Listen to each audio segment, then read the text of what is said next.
Colin Montgomerie is one of the most successful European golfers of his generation, widely known for his dominance on the European Tour during the 1990s and early 2000s, his consistent performances in Ryder Cup competitions, and his reputation as a fiercely competitive player whose precision and course management made him a standout figure in professional golf. And while sensational online headlines often use emotional language such as tragedy or heartbreaking to describe the lives of retired athletes, the reality of Montgomerie's life at 62 is far more accurately understood as one of sporting legacy, continued involvement in golf, and the normal evolution of life after elite competition rather than any verified personal downfall or hidden hardship.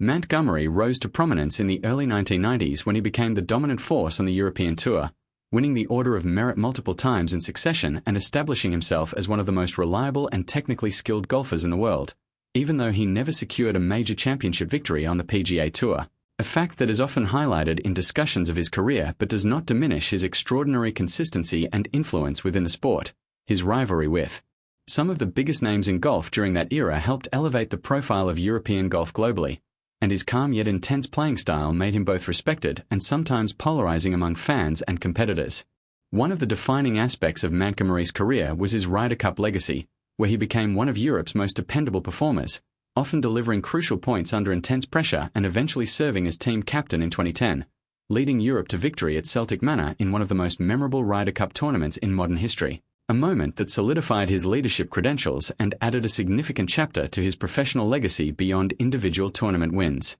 After stepping back from full-time competitive play, Montgomerie transitioned into senior tours, course design, and golf commentary, remaining closely connected to the sport that defined his life, and like many elite athletes, his post-peak years have been shaped not by tragedy but by adaptation, shifting from the intense schedule of professional competition to mentorship, analysis, and occasional participation in senior-level events where experience and strategy remain central. Physically, golf is less punishing than many high-impact sports, but decades of professional play still bring natural wear, and Montgomerie, like many golfers of his era, has had to adjust his game and lifestyle to accommodate age-related changes in strength, flexibility, and recovery, which is a normal part of athletic aging rather than a dramatic decline, despite how online narratives often exaggerate such transitions into emotional storytelling. Off the course, he has also experienced the same life developments that come with age, family changes, shifting priorities, and a gradual movement away from the weekly pressure of global competition. Yet these are typical life stages rather than hidden misfortune,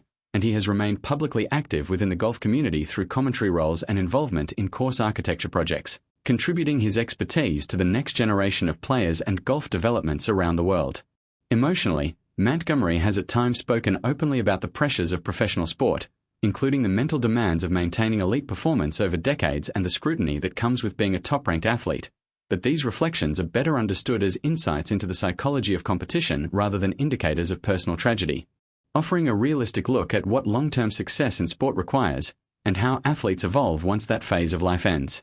Ultimately, the story of Colin Montgomerie is not one of heartbreak or hidden suffering, but of sustained excellence, leadership, and long-term contribution to golf, where his legacy is defined by consistency, Ryder Cup greatness, and continued involvement in the sport rather than any dramatic personal downfall, showing that the reality of retired athletes is often far more stable and purposeful than the exaggerated narratives suggested by viral headlines.